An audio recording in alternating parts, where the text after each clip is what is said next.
So I spent some time looking at volatilities today and noticing how low vol is. So when I see a situation where VIX is really low, I'm always looking for an opportunity to find relatively cheap vol in even a vol environment. So if I find options on individual names that are low, that to me is a sign that they're low in a super low vol environment, which is why I like MasterCard. Take a look at the chart of MasterCard. Been kind of consolidating for the last 5 days. But if you look at a longer term chart, look at that pattern. That's a nice pattern. It's going higher.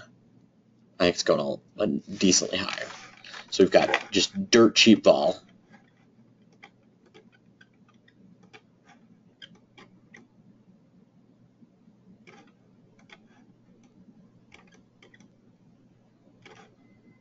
Which makes me want to own it.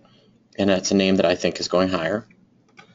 And so I, earlier today, bought the MasterCard, just small, the MasterCard 95 calls. I paid about $1.43, and on clearly a one lot. And this is a trade that I think could do relatively well, and is a trade I like, even for $1.55. I think it could be $2 on Monday or Tuesday if MasterCard gets ahead of steam.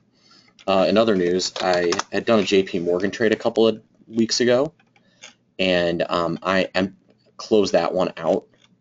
I sold the call option at essentially a 50% winner. My Zillow trade from last week is still, it's still trying to figure out where it's going, but this is one that I think is going to pay off eventually. And then Facebook is in the green, just not by very much. My Facebook calls that I'm carrying in July, they're in the green, but just not very much.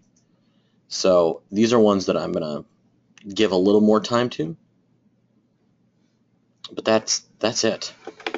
And so you can see those are kind of the trades I'm working on for the week. If you got questions, you can email me, mark@optionpit.com. You can call me 888-TRADE-01. And don't forget, we've got our boot camp. So if you're finding these educational, go to optionpit.com/events and register for the boot camp. All right, folks, have a great weekend. I'm Mark Sebastian.